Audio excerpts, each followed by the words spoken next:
Good morning and welcome to the National Newspaper Publicists Association's Let It Be Known. We are live outside the Players Championship in Florida on this Thursday, March the 10th, 2022. This morning, Smokey Robinson's poem, A Black American, has sparked a widespread discussion about racial identity following its original performance nearly 18 years ago during the season finale of Russell Simmons' Presents Def Poetry. While the poem aimed to educate its readers about the Black experience and what Black people have been called or regarded as over the years, it also sought to explain what being Black meant to the now 82-year-old icon. During a virtual appearance on The View, the legendary soul singer-songwriter was asked what being Black American means to him. The singer stunned the viewers after admitting that he, quote, resented being labeled African American. He said, among other things, Black is a race. We discussed this morning with our special guest this morning, Dr. Grace Gibson of the Department of African American Studies at Virginia Commonwealth, and Dr. Rishay Richardson, Professor of Africana Studies at Cornell University. We also expected to be joined by Dr. Jeff Menzies from Morgan State University as well. But first, some other headlines to start your Thursday.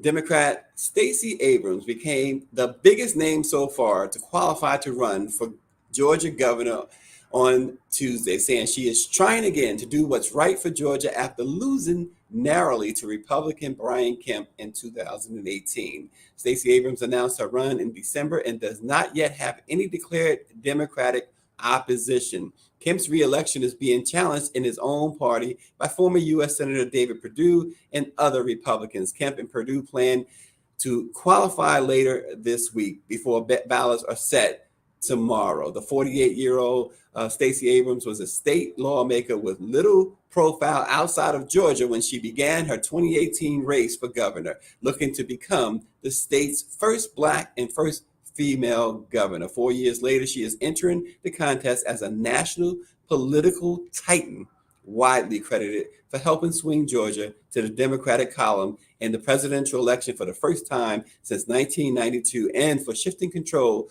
of the Senate to Democrats after two runoff victories.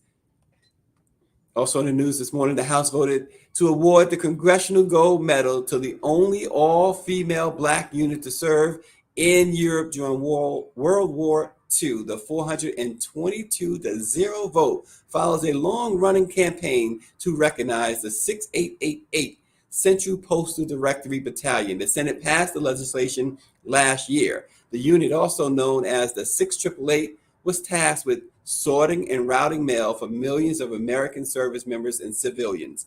Only a half a dozen of the more than 850 members are still alive. It's overwhelming, Major Fanny Griffith McClendon, who is 101 years old and lives in Arizona, said when she was told of the vote in the House. It's something I never even thought about. I don't know if I can stand this. The 6888 Central Postal Directory Battalion was credited with solving a growing mail crisis during its time in England and, upon return, serving as a role model to generations of Black women who joined the military. But for decades, the exploits of the 855 members never got wider recognition. The medal will be given to the Smithsonian Institution.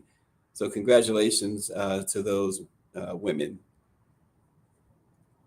Again, we are live at the Players Championship here outside of Jacksonville, Florida. Ponte Vedra is the name of the town, where last night Tiger Woods was inducted into the World Golf Hall of Fame during an amazing and emotional ceremony for the injured golfing legend who remains just 3 major championship victories behind Jack Nicklaus for the all-time record. Yesterday, Let It Be Known was there, and we also spoke with a player who hopes to follow in Tiger's footsteps. He's just one of 4 Black players currently on the PGA Tour, Joseph Bramlett.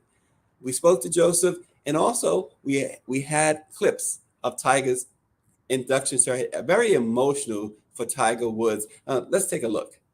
One of the things that Dad had instilled in me is that he grew up in an era same era as Charlie Sifford, why my son is named after Charlie, is that you had to be twice as good to be given half a chance. And so that understanding and that drive, as Sam said, train hard, fight easy. I made practicing so difficult, hurt so much, because I wanted to make sure that I was ready to come game time.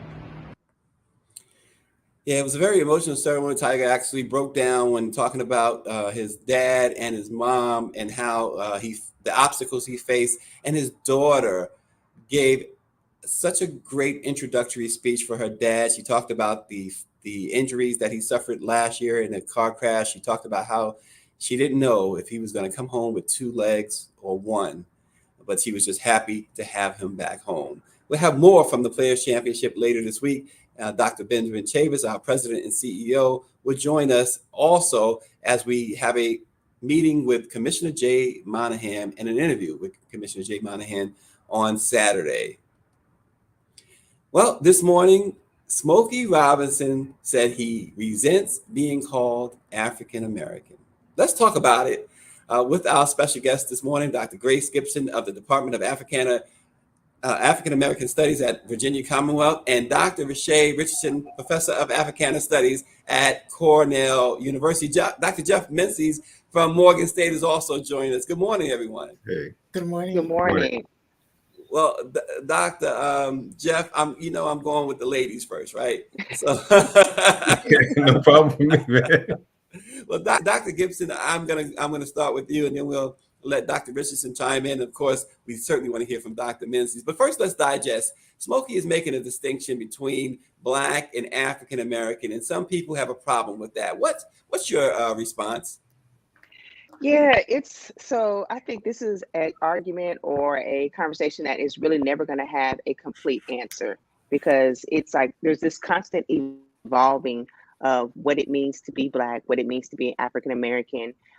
By using African American, I don't want to not include someone that is part of the struggle, or by being Black, I'm disassociating myself with being an American or being connected to Africa. And so it's one of these conversations that I feel like it's never going to end, because there's going to be some new term, or there's going to be a reverting back to another term that nobody's going to ever be satisfied. I was actually just reading something from Dr. Greg Carr at Howard University. He was saying, there's never been a term to really identify who Black folks are. So for me, I think it's one of those things that it's going to be a constant evolving, and there's going to be someone who's always not satisfied and who's always going to kind of push the needle when it comes to that. Yeah, and Dr. Richardson, in addition to that, Dr. Gibson just brought to mind, when she talked about the different terminologies, there was a movie called Once Upon a Time When We Were Colored, and it tackled some of these same issues. I believe Felicia Rashad was in that film. But Dr. Richardson, certainly want to hear your thoughts on this. Thank you so much, Mr. Brown. It's wonderful to be here again. The lexicon for naming ourselves is definitely evolving continually. And I so agree that it's in flux. And so it's hard to stabilize. The distinction between Black and African American falls in the vein of the double consciousness classically articulated by W.E.B. Du Bois. I think that Mr. Robinson's comments are understandable in a way. He comes from a time, is associated with a time, the soul era, when respectability made a difference, when the price of success in the mainstream and of acceptance was, in a lot of instances, crossing over. And that meant, for some artists, removing themselves or detaching themselves from their cultural roots. It's very different now. I think more artists are actually leveraging their Blackness and embracing it and viewing it as an asset. Of course, if we want to talk about poetry, Countee Cullen, who was very well known for using European forms and adapting the sonnet, famously said that he preferred to be known as a poet and not a Negro poet. So what is at stake? And of course, naming, I like that we opened by talking about Tiger Woods, because he perhaps gave us an illustration of how okay it is to rename ourselves as a result of claiming all aspects of our identities when he introduced the moniker Cablinasian. Yeah, we all remember that from Tiger Woods.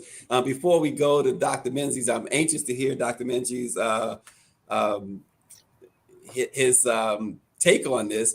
I know our president and CEO is waiting in the background to say hello to everyone. So let's bring him on to say hello. Dr. Benjamin Chavis. Dr. Chavis, how are you?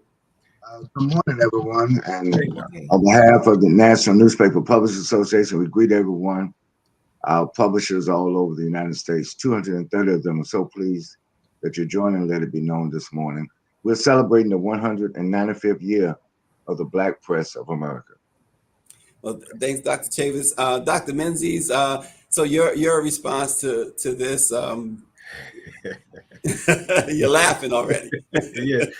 Say, hey, it's good to see you, Dr. Chavis and Brother Brown.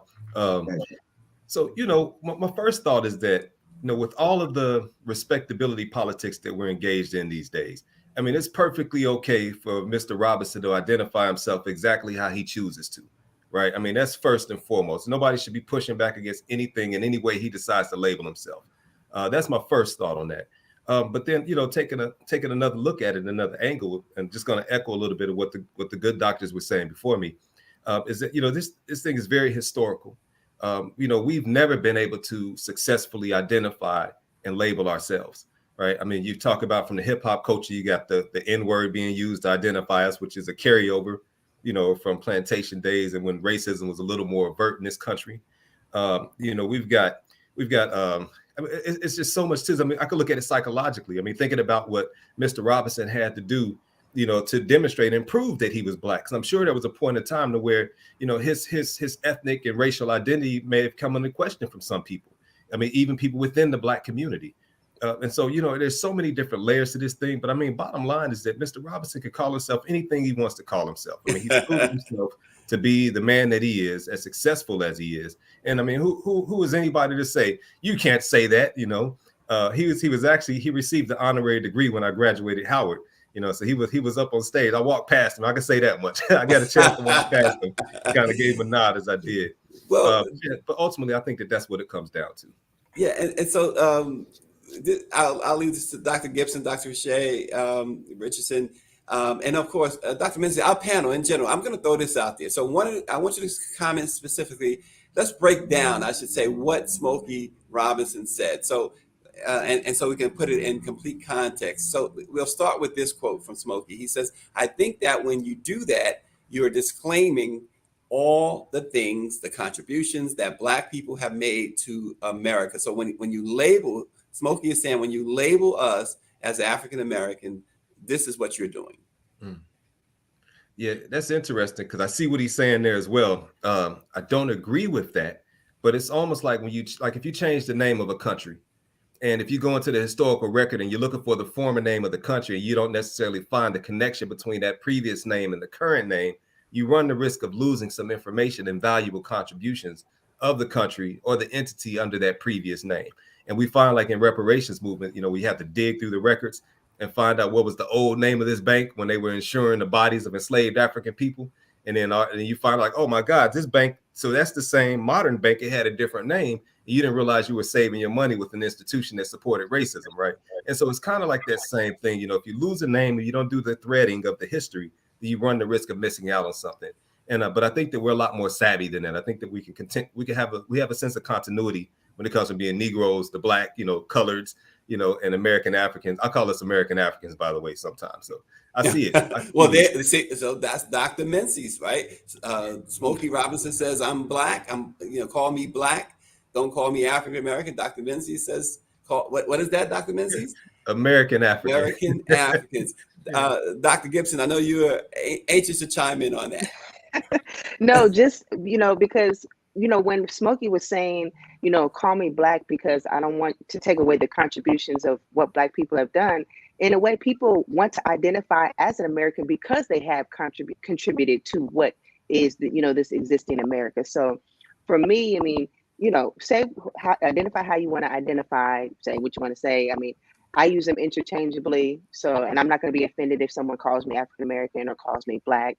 I will if you call me other words, but you know, it's one of those things where if you're going to say that only the Black is what's going to be the contributor and that African American doesn't, then you're going to have that issue where people are like, well, I'm an American and I've done this and I've brought this to the world. So how are you going to take that away from me by, you know, only just calling me Black?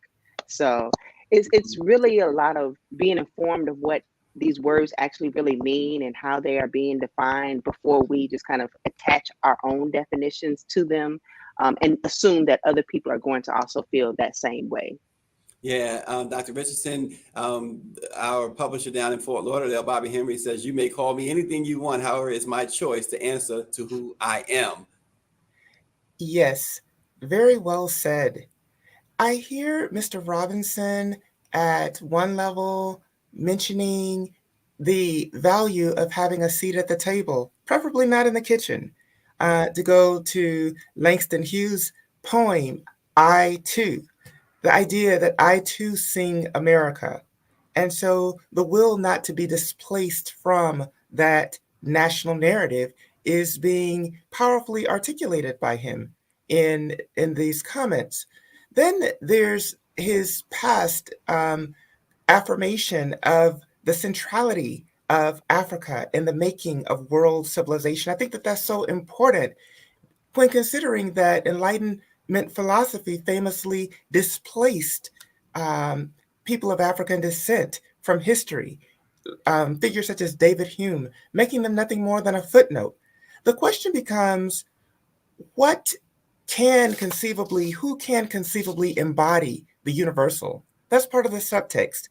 And do we want to suggest that Blackness somehow is incommensurate with the universal notions of universality?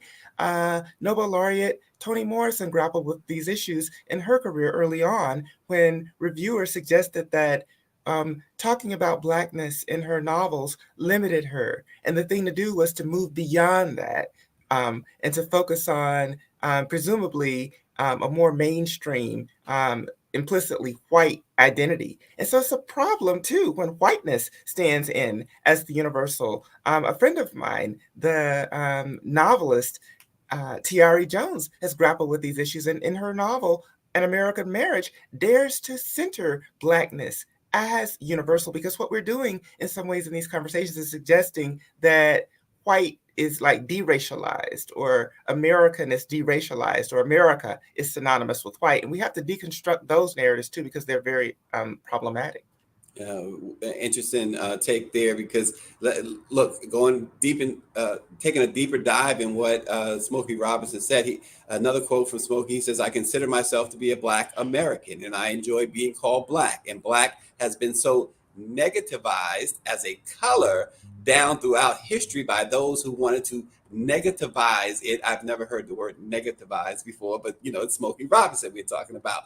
But he added that contributions by Black people should be recognized similarly to their white peers. So that's really where he was going with this, with both with his poem and with his statement on The View, right, Dr. Menzies? Yeah, and so it sounds like he's trying to juxtapose Black with white. Say they call themselves white Americans, we're Black Americans, and Black America is just as beautiful as white America. So again, it seems to be that word piece right there. But I think the bigger issue is that we are confused as a people because we've gone through a very confusing and traumatic experience. And that's why we even have a discussion about who we are, right? I mean, this is a basic conversation we're having right now. Who are we? And we have so many different answers because we're so many different individuals, and we've lost our centrality, right? We don't, and a lot of times people will also have this conversation with the theme of nationhood, and people will push back and say, there's no nation called Black. Someone say, well, Kemet translates in the, the land of the Black or burnt faces or whatever. But, we don't have that connection with a nation, other than the nation that we find ourselves in. And so there's this confusion that's going to persist. I mean, it's been here for a long time. And I would attribute this confusion to our ongoing situation of being an oppressed population within this nation. And I think that's the bigger conversation here. That's what Smokey is bringing to the surface for us, bringing it into view, if I will. So I'm gonna throw this out to the entire panel. Simple question. It might not be so simple, but a straightforward question. Is Black a race? Yeah, I mean, it is. I mean, and people use it as such. I mean, to even have to argue to say that it is, I mean, I'm not going to have that argument with people. I mean, it is. I mean, the same as the way that people say white is a race. And so, I mean, it is, I think, really, in a way, it is very simple. It is a race. I mean, same way that African American is, can be considered and seen as race. So, yeah, for me, the answer is simple in that, yes, it is. Does anyone care to go against that or to add to that? I Well, think that this discussion is not a discussion about choice. It's a discussion about the evolution of the concept of race, the concept of color, the concept. Part of the problem we're having is the English language itself, which incidentally is not an African language. So I think that wordsmith. First of all, Smokey Robinson is a genius, cultural genius, and has made a tremendous impact, not just on our brothers and sisters in the United States, but throughout the world. And so has the whole Motown sound. But I think going back to the question you posed, Stacey, in 1827, when Freedom's Journal was first started, it was important for us to plead our own cause. And I would just say, just in terms of the identity question, which all of the professors have raised, uh, uh, identity is a key matter. But the United Nations says the most fundamental right is the right to self-determination. So we as a people, we have a right to determine how we classify ourselves, how we name ourselves, how we refer to ourselves. You notice in the United States Census has gone through an evolution of how, when the census is taken, how they identify people, and they have changed because the change in attitudes, the change in cultural awareness. So I think this is a healthy discussion, but I hope we don't get into judgment and a judgmental attitude about whether you're black or whether you're African, whether you're African American or Black American. We're all the same brothers and sisters. The question is, how can we work together to improve the quality of life? The truth of the matter is, all people come from Black people. All people come from African people. If we're the cradle of civilization, if you even genetically, the genes of African people were the original genes. So I think one could argue that all the other colors have emerged out of black. If you go to physics, what comes out of the black hole? Everything else. So we have to be careful how we allow others to make small of who we are or what we are and who we have been. We come from a great legacy, a great people, and we have to continue to plead our own cause and not let white supremacy or racism make us start squaring off on one another because you may use a different term to characterize who we are. Yeah, and at this point, talking about characterize who we are, I'm going to petition our executive administrator Claudette Perry to make me an honorary doctor to just for today, because everybody on this panel has doctor in front of their names except me. So as we move on, more importantly though, let me show this, that he brings home, he meaning Smokey Robinson, seems to bring home an interesting point here when he says, I resent being called African American because, and I want to hear your precise thoughts on this, because he says, because Black people have contributed so much to the development of the United States of America. The wonderful Black American who served in the armed forces and gave their lives in all the wars. He says they did not do that for Timbuktu or Cape Town or Kenya. They did that for Louisiana and Mississippi and Texas and Virginia. So that's how I feel about it. Those are the words of Smokey Robinson. Dr. Gibson, let's start with you. We want to dissect that a little bit. So first off, it's like, so we did do the groundwork in Timbuktu. We did do the groundwork in all these other locations. So how are you going to take that away from us and that connection that we do have? Because it's there, just as Dr. Shaver said, like Africa is the cradle of civilization. So yes, we did contribute to America, but we also have a huge contribution to the continent of Africa as well. So you can't take that away either. And I just want to throw this in. I remember him mentioning like he had never even been to Africa. So a part of me, there's kind of like a misinformed, not saying that you have to go to Africa to know everything and be all end all, but him, even saying that out loud kind of speaks to what he is aware of or what he is, knowledgeable of. So it's kind of like you're saying all these things specific to America and totally disconnecting from Africa, which you really can't. I mean, what happened there is, as also a result and influences what we see here in America. So for me, it's that disconnect that I'm seeing with him, that although he can say however he wants to say, but realizing that you can't really disconnect the two and just only centralize just the American experience. Yeah, Dr. Richardson, and by the way, Dr. Richardson, you can call me Dr. Brown according to Claudette Perry, just for these last 5 minutes. Absolutely, Dr. Brown. At one level, I hear Smokey Robinson articulating what W.E.B. Du Bois framed as the gift of Black folk, suggesting that Black people have been exceptional in creating American culture. So it makes a difference to own that, to say that. On the other hand, I think that there are risks in any deracialization because discourses of colorblindness have often been weaponized against the Black population in the United States and other people of color. The 1990s was an era, for instance, when these politics were at their height, and particularly within the realm of law, so that they often worked to undermine the advancements within civil rights. Ironically enough, by invoking Dr. King's comment, well, judge me by the content of my character and not the color of my skin. Dr. Menzies? Yeah, I think that one question is, who does he mean when he say we? We contributed to, because again, he's talking about a very specific population, and it seems like he does see the Africans that are here in America, those who are currently here and have been born here over the past generations, as a different group of people than continental Africans. And I see him drawing that distinction now. If he does draw that distinction, he may or may not also, as was pointed out earlier, see the connection between continental Africans and Africans here in America. But there are so many people who are, engaged in historical research. Dr. Ivan Van Sertima was one who says they came before Columbus.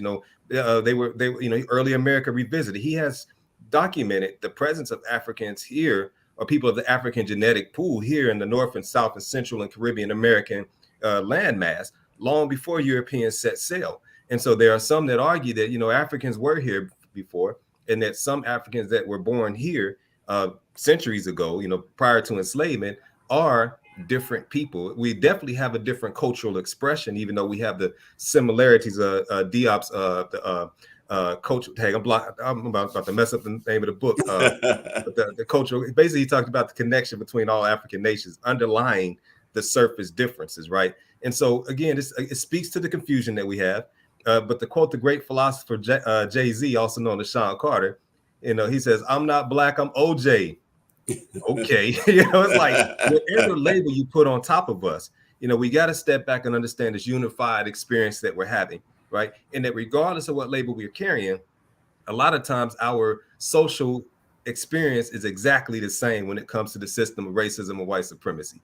And so call yourself whatever makes you feel good and motivates you to get up and do the good work and fight the good fight of liberating our people on this planet. Wow, Dr. Menzies brought the fire. As always, it's always a privilege to have these great minds come together. I know, Dr. Chavis, you agree with that. Dr. Jeff Menzies, an associate professor at the Institute for Urban Research at Morgan State University. Dr. Grace Gibson of the Department of African American Studies at Virginia Commonwealth University, and Dr. Rashay Richardson, professor of Africana Studies at Cornell University, and more. And Dr. Richardson, real quick, just give us a little teaser, because you told us about a class you're teaching. Tell us just a little teaser on that. Yes. My Beyonce Nation, the remix course, which was first introduced in 2017, has been a phenomenal experience. And I'm so thankful that we're able to offer it again this semester to reflect on Beyonce and a range of figures connected to her. Dr. Matthew Knowles has been a part of our discussions and used his archives and shared them with us in wonderful ways. And so I'm very excited and thankful. And Dr. Gibson, are you going to get some rest these last few days of spring break? Yes. I'm gonna get a little rest and get a little reading, some leisure reading, because there's a difference between, research reading and leisure reading. So some rest and leisure reading. We don't want Dr. Menzies to get any rest. We want him to keep that same energy. Yeah, I don't know. I'm like Dr. Chavis. I don't know what rest is, man. It's work. Even my leisure reading is research reading. That's true. It's so unfortunate that we have to. We're going to have to cut this topic short. It's such an important topic. It's a really interesting topic to tackle, and of course, the great Smokey Robinson really brought it to the fore again, and has the internet in a frenzy. So we decided that it was important that we discuss it with the Black press. That's what the Black press has been doing for 195 years, and we'll continue to do it. As Dr. Chavis alluded to earlier, next week is Black Press Week in Washington, D.C. Obviously, with the way things are, it's still virtual, but we're going to be live in June for our national convention, the National Newspaper Publicists Association's national convention in New Orleans. So it's going to be a lot of great things going on all year to observe the 195th anniversary of the Black Press of America, because we still, as Dr. Chavis said, pleading our own cause, because too long others have spoken for us. Join us tomorrow on Let It Be Known for a special edition. We're going to talk more. It's going to be about race again, right? The race relations between Blacks, African Americans, and the Jewish community. Special conversation tomorrow on Let It Be Known. Thanks for joining us, everyone.